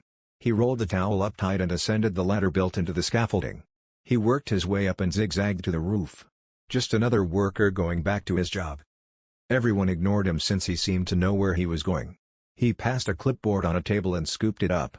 He marched toward the double doors that led from the rooftop terrace to the inside of the building. He worried for a moment that it would be locked, but the fresh cigarette butts around a couple of containers let him know workers still accessed it. Any other door would require a badge access, but this was a roof not normally accessible from the ground. Brill opened one door and moved to the elevator as he studied the clipboard. He pressed the button, then spied the stair access, but thought against taking it. Stairs might require badges to get back in. The elevator pinged open and he slid in beside a man in a suit. And wingtips that had G-Man written all over him, from the pressed white shirt to the weakly trimmed haircut. He mashed a finger against the 5 button and noted the man was going to 6. The arrival pinged again when the doors opened. Brill shuffled past and kept his eyes on the clipboard. At least that's how it looked with his head down. But he studied everything. Nameplates on doors as he passed offices, people talking, the location of the break room. The hallway led around the building in a square, with offices on either side. Dana Wallace had an exterior office near the front of the building with a view of the street and the scaffolding Brill climbed up on. She could have watched him come up. He saw her at her desk. Black hair with gray at the temples. Blue coat. Medium build. He studied her as much as he could with a 5-second glance and kept moving. He committed the details to memory until he could pick her out in a crowd. By the time he made it to the stairwell door, he had memorized Dana Wallace. He pushed it open to check. No access card required. Brill took the stairs down to begin his wait. Chapter 21. With the underground parking structure blocked, the AIC only had 2 options to exit the building. Brill walked around the city block and determined that the narrow 3-lane parking lot closest to the side door would be where she was parked. She might be a public transit enthusiast, or a carpooler. A metro ran just outside of the federal building with a station 2 blocks away for her to board. It was a gamble, he knew, but 50-50 odds were all he was going to get. Either she would be parked there or she wouldn't. He bought a soda from the deli and leaned against a building to watch the side door. If she didn't come out, he would have to be back in the morning to spy on the front door, and he wasn't sure he had that much time. Every minute he delayed meant another minute Carver was in the hands of Homeland. The director must have had eyes on a mirror in Belgium. Or a pre-designated check-in. Brill hadn't been careful enough in avoiding cameras or left a clue that otherwise identified him. Homeland had access to a lot of apparatus to identify him. Tracing him to Carver was the easy part. It was his fault. They grabbed Carver because he wasn't careful enough. He wanted to blame it on age, on slowing down, on actually starting to care.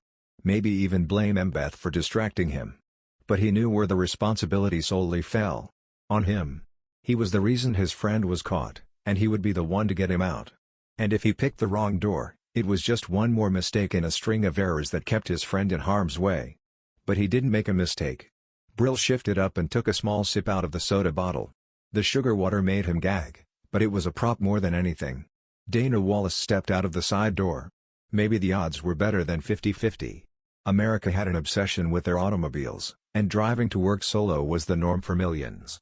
Brill watched her walk along in low-slung heels that clicked on the sidewalk in a sound that carried across to him.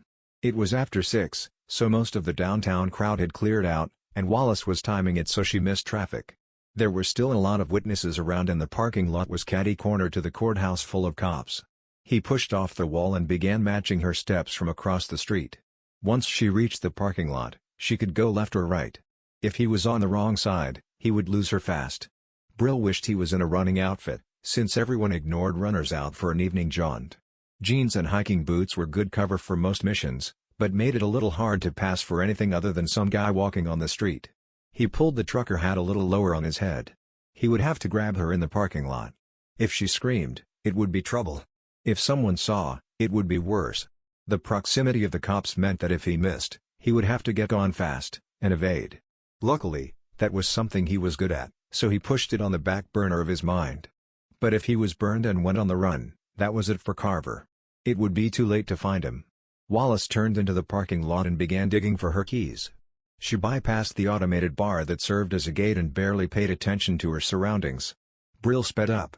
He crossed the street and kept walking up the sidewalk at a rushed pace. The parking lot was unfenced, so he had a clear shot at the AIC as she traversed the first row of cars. She pulled her key fob out of her purse and clicked it.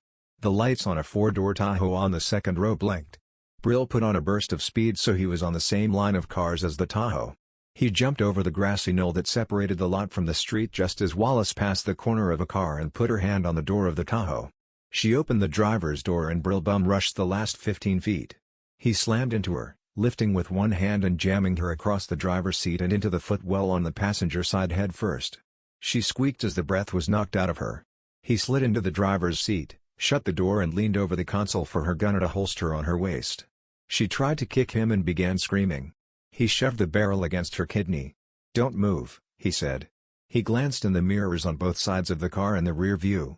No one seemed to notice, but he was watching for flashing lights too. If someone called it in, the cops would come. The strobing blues would announce their presence before they arrived. "I have money," she mumbled from the floorboard. "We'll need it," he said. He held the gun on her and fished the keys up from where she dropped them. He started the Tahoe, backed out and turned right onto the street. It would be a 30-minute drive back to the private airport, if he was careful. She would tell him what he knew or come with him. "You and I need to talk," he warned. There must have been something in his voice because the AIC whimpered. Chapter 22. She imagined he looked a little like Frankenstein's monster under the bandage across his cheek. The side of his face was swollen and purple, the eye puffy. Bruises radiated out from the gauze down his neck and under his hairline. What kind of punch did that much damage, she wondered. When she wanted to escape, she planned to hit him in the face. The pain would buy her time to get away, get to a phone and call for backup. For now, she listened. The steady pistol pointed at her held a lot of her attention. As busted as he might be, it didn't seem to affect his hands. The barrel of an H&K 9mm didn't waver in the car, even as she pulled through a turn and headed toward a beach. "A plane landed 2 hours ago," he told her. "My friend was on it. Is he waiting at the airport? You could have just called a cab. No need to kidnap me. It's a private airport," he breathed. "A private plane. Homeland plane." His words were a little slurred, but she couldn't tell if it was drugs, or a swollen tongue. The eye didn't look bleary, or impaired, so she guessed it was his tongue. "Find that plane, and find out where they went." "I don't have access," she answered. "You will." Chapter 23.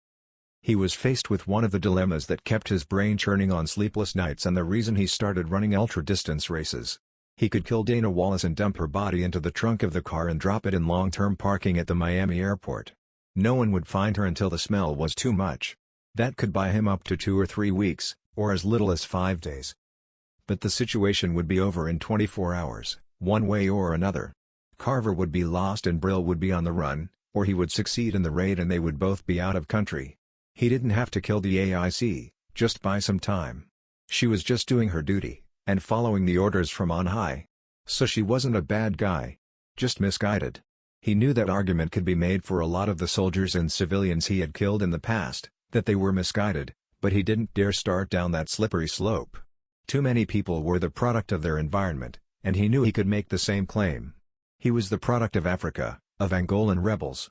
Except he knew he was the product of the choices he made. Way back then, he could have chosen to eat a bullet, or become a counselor, or shove it all down into a small corner of his mind and go to work in a cubicle farm, just another drone in corporate America. But his choice was revenge and to learn to fight, and he kept making that choice over and over again. His choice to append the cart over in Belgium led him to the driver's seat in a Tahoe, an AIC bound and gagged in the backseat, shot in the face and pondering how to rescue his best friend from a guarded compound. So he could choose to kill her and be done, or he could choose to let her live. Those damn either-or odds that always popped up in his life. He would let her live. He knew, because if he wasn't planning to, he would have popped 2 into her skull after she told him where Carver was being held. The fact that he didn't told him he had made the decision and now he was buying time, trying to figure out how to keep her from being found for at least 2 hours. Maybe long-term parking at the airport wasn't an option, but parking at a mall with a movie theater might work. He held her phone back behind the seat. "Thumb," he instructed. Wallace pressed her thumb against the smartphone to unlock the screen. She had missed text messages and voicemails. Someone knew she was gone. The clock was still ticking, so he had to move fast. He keyed in the location of a movie theater and followed the directions on the map. Someone would find her fast, or someone would find her once the movie let out, he reasoned.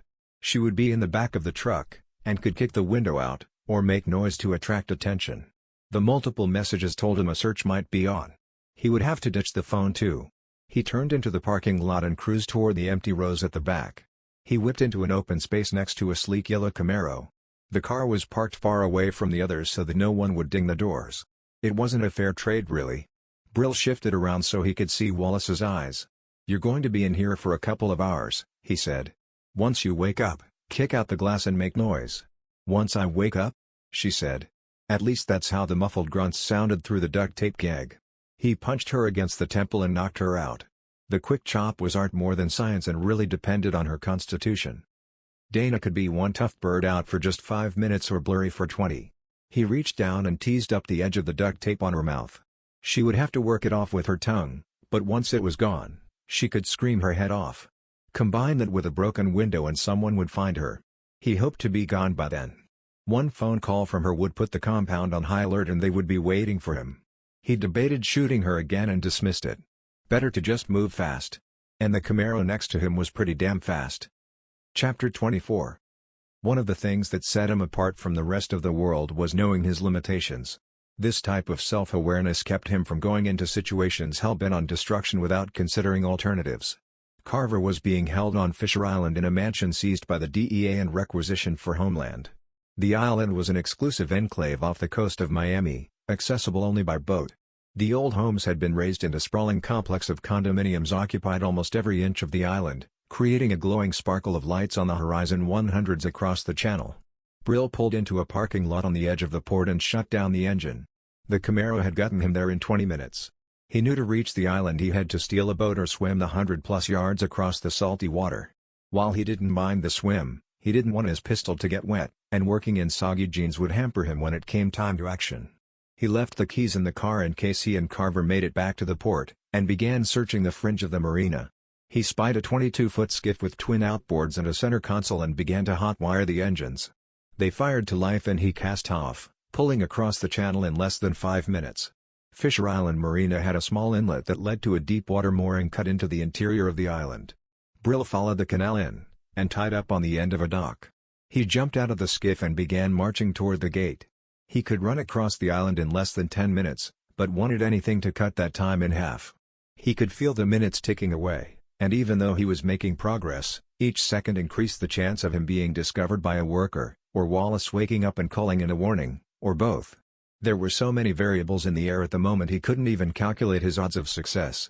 All he knew was Carver was behind the gated walls of one of the remaining single-family homes on the island and he was being guarded by armed men. Under a regular mission parameter, he would snatch an asset and make them talk. He didn't have time to gather that intel though. He had to keep moving fast. He spied a golf cart next to a maintenance shed. He broke a window on the door and unlocked it for a quick peek inside. He grabbed 2 cans of gas from the shed and put them in the golf cart and looked around for anything else he might use. Hopefully, it would be enough. It took another 2 minutes to hotwire the golf cart and when he took off the keys fell into his lap from the visor attached to the roof.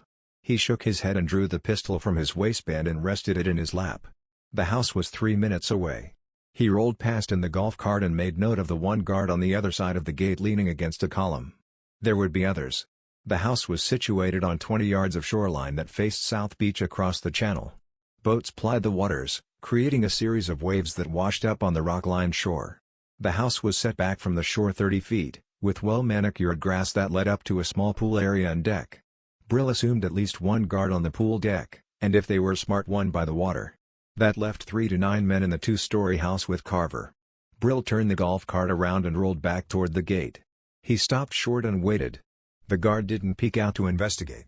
He climbed out of the cart, and titled one of the gas cans almost halfway over, stirring up the fumes inside. He rested the other can across the top of it on its side. He ripped one of his sleeves off his shirt and tore it into long strips, which he dipped into the opening of the tilted can. He splashed some gas across the seat and across the floorboard of the cart. Satisfied, he pressed the pedal and accelerated in a wide circle until he was facing the gate head-on and drove straight for it. He lit the strips of his shirt dangling from the can, stepped off the cart and kept walking fast as the momentum carried it toward the gate. Brill sprinted toward the edge of the property as the cart rolled right up to the gate. He was halfway down the privacy fence to the water when the cart gently crashed into the gate. The precarious cans tipped over and spilled gasoline onto the lit shirt strips. He splashed into the water as a fireball erupted from the cart, the vapors in the gas cans exploding. Brill dodged up onto the rocks and there was a guard at the water line staring over the roof of the house at the after effects of the explosion. Brill shot him in the head, stripped his rifle and sprinted up toward the pool deck. The guard there saw him coming and lifted his rifle to aim. It was the wrong choice. Brill never lowered his pistol as he ran and drilled the guard twice in the head. He had no choice. The man might have been wearing body armor. The back of the house had a second-story deck over the pool. Brill slung the rifle across his chest and shimmied up the support beam. He peeked over the edge of the deck, but it was empty. Super smart guys would have posted another guard on the deck, but he guessed they thought 2 were enough in the back. Brill slid over the rail and edged toward the double set of French doors. The curtains were drawn but they were white sheer and so thin he could see through them. A black man was tied to a chair against the wall in the room, his head hanging down. Even from here Brill could see the damage was extensive. The door was closed and Carver was the only one in the room. Brill tried the doorknob but it was locked. He broke a pane of glass with the butt of his pistol and opened the door. He pattered across the floor, gun aimed at the door and nudged Carver with the toe of his boot. Carver lifted his head and glared. "Took you long enough," he slurred. "What happened to your face?" Brill knelt down to look at the bound hands and legs. They were zip-tied. "Shot," he said. "Nice look for you. Just trying to keep up." Carver hadn't been shot, but that might have been an improvement. The left side of his face was swollen and misshapen. The eye was a puffy slit, and blood crusted his broken nose and split lips. One of his hands was bloody, and the fingers were crooked and dangling. "Cut me loose. I didn't bring a knife," Brill shrugged. "How many are we dealing with?" 12 I counted. Carver spit blood on the carpet. He sounded more alert already. "Who doesn't bring a knife to a hostage rescue?" "I'm improvising." Brill grabbed one of the legs of the dining room chair in his hands and put his legs against the other. He flexed and strained, pulling them apart until the wood snapped and the chair collapsed, spilling Carver to the floor. "Too noisy," said the man. Always a critic. Footsteps shuffled toward the door. Brill grabbed his pistol and aimed. The door opened and the man from the elevator in the federal building stepped inside. He had time to make a small sound before Brill shot him. Twice. "See if he has a knife," he said to Carver and ran to the door. The shots would draw the rest. 3 down, 1 out by the front gate, which left 8 men in the house. If they were nice, they would all pile up the stairs in a knot of bodies and Brill could just kill them with the automatic rifle he stole from the guard outside. But they weren't being nice. They tossed a flashbang up the stairs. Brill watched it roll down the carpet and haul toward them. "Grenade," he shouted and ducked away. He covered his eyes with the crook of his elbow and opened his mouth to relieve the pressure. The grenade flashed a super bright white light like a miniature supernova designed to shock the senses, followed by the concussive explosion that sent a wave through the room. The flashbang was an excellent tool to surprise and overwhelm an unsuspecting enemy in an entrenched position. If the enemy expected it, the effort was wasted. Brill lay on his stomach, extended the rifle and counted to 3. Under the cloud of smoke the flashbang left in the hallway, he watched 4 sets of combat boots bum rush the door. He aimed and fired and cut their legs out from under the advance. The men sprawled in front of him on the carpet and he shot again 4 times. "Carver?" he called. "Knife," the man called back.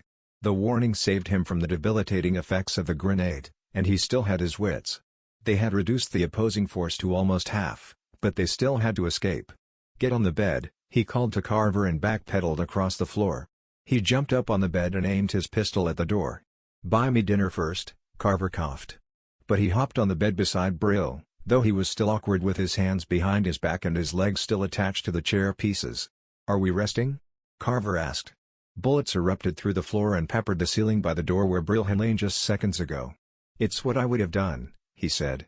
Carver hunched up as bullets plowed into the underside of the bed. The floor, carpet, box springs and mattress acted like armor and slowed the bullets down so that it felt like someone was punching the ticking with soft thuds. "What would you do next?" Carver grunted. Brill rolled over to the edge of the bed and emptied a rifle clip through the floor.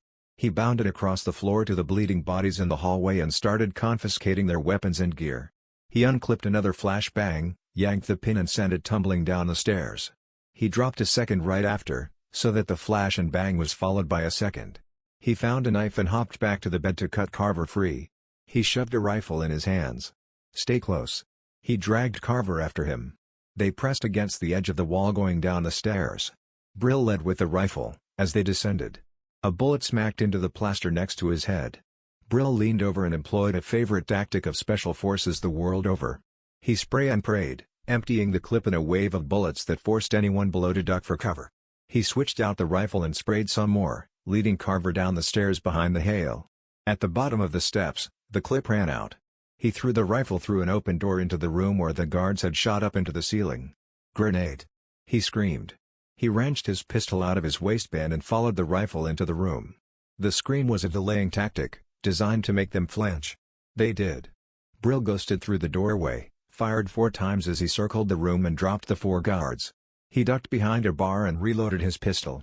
1 man left, the guard from the gate. He called for backup, Brill reasoned. So reinforcements were on the way. Carver was wounded, he was wounded and they still had to get off the island. He wasn't sure what kind of security the island had, but the police would have boats on the way, maybe the Coast Guard as well since this was a DEA house. 5 minutes, maybe. Damn, he thought. Even after he rescued Carver the clock was still ticking. "Carver," he called. "Clear.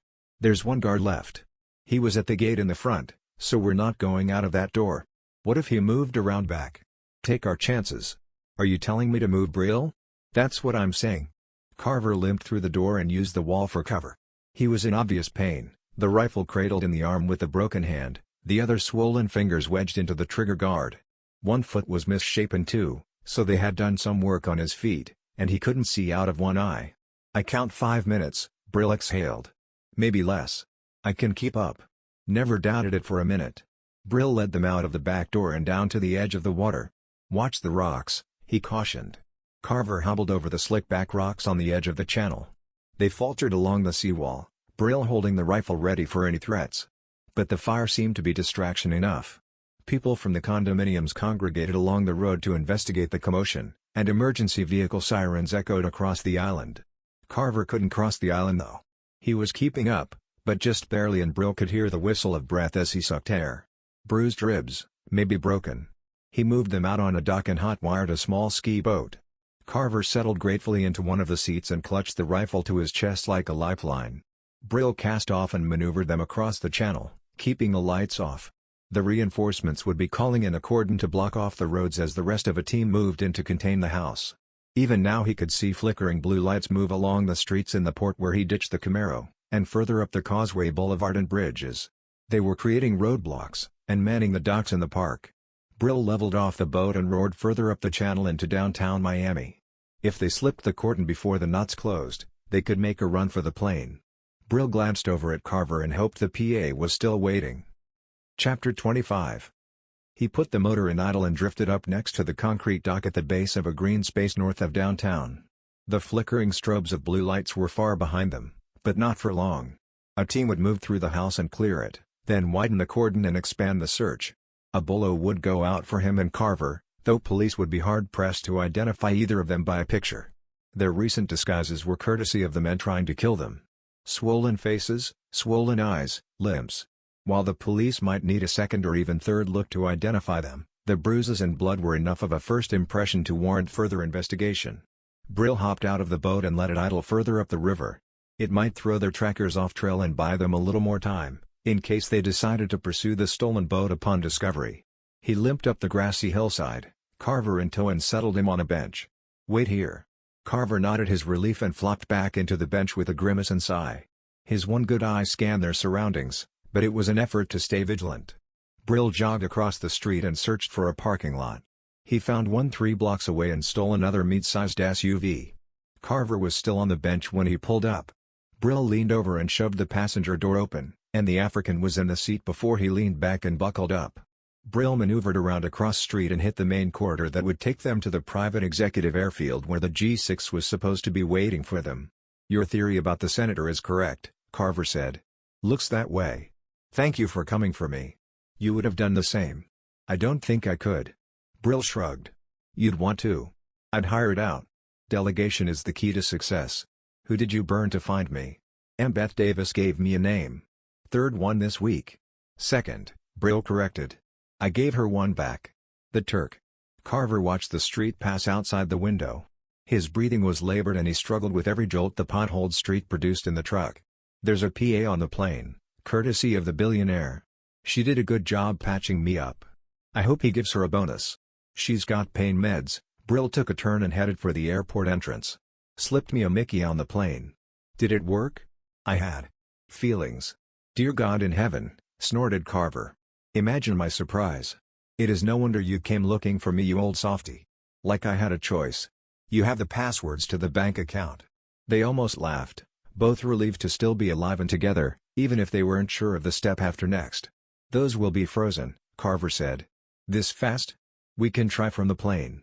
I'll move around what I can. Do we know how deep this goes?" "Senator, Homeland and Turkey," said Carver. "Quite a triangle. I can't conceive of Homeland's role." "It's the money," said Brill. "We always follow the money." They pulled through the gate at the airport and drove to the hangar where the G6 was waiting. Brill exhaled a big sigh. "You sound surprised. Was it supposed to be gone?" He slid the truck up into park and checked the load in his pistol. "Wait here." "You keep telling me to wait," Carver grinned. "But I have no plans to move until you say otherwise." Brill nodded and hit the button to control the overhead lights so they wouldn't come on when he opened the door. He climbed out of the truck and moved around the back end, pistol ready. The stairs were down on the plane, but he couldn't see the pilot in the cockpit. He double-checked the perimeter, scanning for anything out of place, but it all looked normal. He darted from the back of the truck to the base of the steps and surged up into the cockpit. One of the seats was folded back into a bed, and the PA was riding the pilot in a moan-filled haste. "When you're done," Brill called. "We need to get the plane wheels up." The PA squealed and folded off the pilot, making a grab for one of the blankets to cover herself. Brill sauntered down the steps to retrieve Carver. "I said when you were finished." Chapter 26. They were wheels up 10 minutes later. The flight plan called for a trip over to the Bahamas, but mid-flight the pilot adjusted course and turned south for the private island owned by the billionaire. "I've got orders to drop you off and fly back," he told Brill with flushed cheeks even though he looked like he would like to stay a day or three with the PA. She examined Carver, administered aid by stitching his wounds and tending him. When she offered morphine, he didn't decline. He spent 20 minutes with the onboard laptop before the medicine kicked in and moved money around into hidden accounts scattered across the globe. Brill even accepted half of a Vicodin. They each settled on a bed and slept until the whine of the engine changed, indicating they were about to land. Chapter 27. They took a golf cart from the private airstrip to the guest house. "I need a shower," said Carver. "Do you think we have time?" "We have time." Brill watched him shuffle down the hall in the pool house and listened as he started the water. They had time, but he wasn't sure how much. The billionaire was a pragmatic pacifist. He believed in the power of the people and that the world was full of beautiful things. He wished for a world of peace and brotherhood. But he also knew that some people were bad, and took advantage. So he subscribed to the big stick philosophy, and while he himself did not wish to wield the stick, he wanted to ensure those who did shared his outlook on global direction. Hence the armory. Brill stood in front of the small vault and pulled out gear for the anticipated assault. He heard Carver pat up behind him. "They're going to come for us." Carver's eyes glowed in the blue backwash of the television screen. "We're not strong enough to stop them. You can get away." Brill checked the magazine in a pistol. "I'll buy us time. I won't let you die alone." "This isn't a Butch and Sundance moment, Carver. I don't know who they are." Brill nodded and put a hand on his friend's shoulder. "I'm not going to die. I'm going to disable as many of their guys as I can, and then slip away. I'm just buying you time because you haven't been operational in so long." "Disable, not kill," the giant African sought assurances. "They're just following orders." "The wrong orders, but it's not their fault." "Where will we meet?" "Go to ground. Stay low. I'll find you." "This is wrong," said Carver. "When Dos Santos took over Angola, wrong." "Agreed." He held out a hand and Carver took it. They shook quickly, then the giant pulled Brill into an embrace. He tensed up at the unfamiliar gesture, then slapped his partner on the back twice before pulling away. "I'll see you soon." "Watch your back," said Carver. He lifted the AK-47 and checked the chamber for the third time. It had been over a decade since he's seen combat, so Brill would have to watch out for him and try not to kill the SEAL team sent to capture them, and escape himself. He needed a miracle. Chapter 28. All of the doors and windows to the main house were open, the trade winds billowing the sheer white curtains in and out of the openings. They did the same to the pool house and placed towels on the lounge chairs by the pool. Brill and Carver stood on the edge of the beach, half hidden in the shadows of rustling palms. "Petrov is sending his plane," said Carver. "How long?" 8 hours. Brill grunted. His face hurt, his hands hurt, and he was tired. The adrenaline crash left him feeling exhausted. They were going to need coffee. "If they send SEALs, we're in trouble," Carver muttered. "At least they're not here yet." "How do you know that?" "Because we're still standing," Brill explained. "If a SEAL team was here, their sniper would be a half-mile out on the water and get us both. We're still standing, ergo they're not here." Carver picked up on the tone of his voice. "But they are coming." "Yes." "Before 8 hours?" Brill grabbed Carver's wrist and twisted it so he could read the time on the dial of his watch. "They'll either hit at dusk or at dawn. If it's dusk, we'll have to hold them off. We should be gone by dawn." "We don't have enough intelligence," Carver grumbled. "It's how I operate," said Brill. "You put me on the ground in somewhere with an objective and I make it up on the fly. And this doesn't bother you? You never listened when I complained." "Starting now," the big man smiled. "I will listen. So when we get out of this, you're finally going to take my input." "I said I would listen. I didn't say I would act on it." Brill reached over and held out his hand. Carver took it and shook it gently, his bandaged fingers lumpy and swollen. "Will we get out of this?" he asked. Brill shook his head. "I don't know. SEALs are damn tough and I don't want to kill any of them. Even if they are here to kill us? Just sailors following orders," Brill sighed. "If their orders are to take us alive, they might, if we give up without a fight. But if we were going to give up, we would have done that on U.S. soil. Now we are fugitives. We've been that before." Carver held up his hands. "How can I help?" "We're going to need a distraction." Chapter 29. The plan was simple. Carver would hide and provide distraction when Brill double-clicked the walkie-talkie resting in the sand next to his hand. Brill would take out the SEAL team. Simple, not easy. He huddled in a warm pool of water carved out of the beach just above the high tide line. He had scraped the shallow depression hours earlier and let the sun warm the water, before sinking in up to his nose, with just the top of his head exposed. Brill reasoned that the SEAL team would be using infrared goggles after dark and pick out his body temperature against the cooling jungle. He would turn it against them by blending into a warm water tidal pool that gave him a full field of vision of the beach access to the back of the mansion. If they came in by helicopter, he would have to improvise. He lay in the pool for 3 hours and was glad the water was warm. It kept him from hypothermia, but he could feel sluggishness setting in, the lethargy of inactivity making his limbs feel dead. The advantage would be with their attackers until he could get moving. Carver had to be feeling it too. The sniper shooting at Brill's pool had left him spooked and jumpy about gunmen taking potshots from a half-mile out. Hence laying under a layer of water beneath the surface of the sand. He had shoved Carver behind the outdoor kitchen, a wall of bricks surrounding a grill and sink, and told him not to move until he heard the signal. The man baked in the sun for 2 hours before it finally settled behind the house and cast shadows over the pool deck. He hadn't moved though. They were both pretty good at that. Darkness drifted in slowly like a fog over the water. The sun moved to the other side of the island, casting long shadows that stretched for the edge of the ocean and gradually slipped into inky night. Stars popped out and twinkled, freed from the burden of hiding from the sun. Brill breathed out through his nose. He could feel the air making the water ripple across his cheeks as he watched the waves relentlessly wash up on the shore. And then they were there. A wave rolled in, and when it rolled out, 7 lumps laid out on the dark beach. He watched as barely perceptible shadows shed fins and don combat boots. Gear was pulled from waterproof bags and double-checked. The sailors donned tactical vests. Brill could hear the clicking of their radios carry in the night air as they checked in.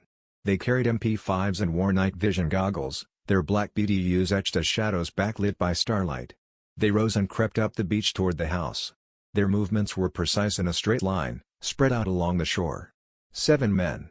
They may have overwatch from an 8th man, a sniper who would start searching for muzzle flash just as soon as Brill fired. This time he might not miss. Brill almost shook his head. He had to stop worrying about the sniper and the bullet he couldn't hear. He had been shot before. He just needed to shake it off. The best way to control fear is to confront it. The worst-case scenario was he would die by a sniper bullet. But he wouldn't be around to worry about it, so if it happened, there was that. The SEALs would grab Carver though and continue torturing him. Brill couldn't let that happen. He breathed out again to steady himself and flexed his finger to click his walkie-talkie. Carver pulled the pin on 2 flashbang grenades and dropped them into a bucket of water. He used a water balloon slingshot attached to the grill to launch the bucket into the air. They exploded like a small sun-gone supernova. Men screamed and tore at the goggles over their eyes and screamed more as the flash-boiled water rained on top of them. Brill fired. 7 shots, 7 seconds. The last 2 fired off rounds from their rifles before he dropped them. The bullets spattered in the sand or over his head. He waited for the kill shot. The smell of gunpowder and burnt flesh filled the air. Smoke drifted across the beach. The crunch on the sand warned him. Brill rolled hard to the left as a body crashed down on him and plunged a K-bar knife where his head had just been. Brill bucked him off, but the man punched him in the cheek, splitting stitches and sending a sunburst blossom of pain through his head. Brill grappled the wrist and twisted, fingers scrambling down to yank the pinky backwards. The man howled and flipped over. It was either that or lose the finger. He lashed out at Brill's head, but Brill dodged it and rolled, pulling the arm across his body. He yanked the man down into the shallow depression, punched him in the kidney and pressed his face into the warm water. Brill put all of his weight on the back of the man's neck, shoved him further and further into the wet sand. He struggled, and bucked and twisted, but Brill locked his legs around the torso and used the leverage to hold him down. It took 3 minutes for him to drown. Brill was panting and dripping sweat when the deed was done. He crawled off of the body, worked the knife out of the sand and slit his throat just to be certain. That took care of the sniper. An 8-man team gone in 5 minutes. It reminded him of how the recce platoon was lost, betrayed in the African jungle and cut down by rebels in less than 2 minutes. Battle was like that. Time stretched and folded on itself, like a quantum theory in action. Brill pushed himself off the ground and cast around for the walkie-talkie. He found it after a few moments of searching and held the radio to his lips. "All clear?" he broadcast. "Clear," Carver confirmed. Brill watched his friend stand up behind the grill and give a small wave before jogging down to join him on the beach. Carver reached into his pocket and handed Brill a solid white handkerchief. "You're bleeding." Brill held the cloth to the wound. He'd need more stitches. Carver would make him look like Frankenstein's monster. "These aren't American military," said Brill as he stood over one of the lifeless bodies. Blood soaked the sand at their feet. "Private contractors," he continued and knelt next to the man. "The uniforms are designed the same, The weapons U.S. issue. But Brill patted down the pockets, turned them out for examination. He lifted up the sleeve on an arm and studied the tattoo inked into the flesh. He was relieved they weren't SEALs, at least not currently. If they had been in their military life, that wasn't his problem now. American, he grunted and showed Carver the paperwork from the cargo pocket. It was a printout picture of Carver on one side, Brill on the other under a letterhead that read Barriqui. "Follow the money," Carver uttered. "There's enough of it there." Brill stripped the body of weapons and ammunition, and stuffed them in his pockets. He planned to do the same to each of the 8 men laying across the island and drag their bodies into the water to feed the marine life. "Oil in Turkey," said Carver. "That's what this is about. Homeland and a senator working with Turkey for oil. And a prime minister who thinks he's the son of Osmet. This is bigger than us," Carver uttered. "It's always Africa no matter where we go." They trudged up into the guest house and Brill fished 2 craft beers out of the fridge. He twisted off the caps to both and held one out to Carver's uninjured hand. "They say once you go into the black," Brill took a sip. Carver followed his lead and swallowed half the bottle. "They will keep coming for us. Petrov can hide us. He owes us a favor." The African nodded. "Time to hide. Time to recover." "We're going on the run," said Carver. "Won't be the first time. They're going to hunt us down." Brill glared north in the direction of the States. "Not if I get them first." The end.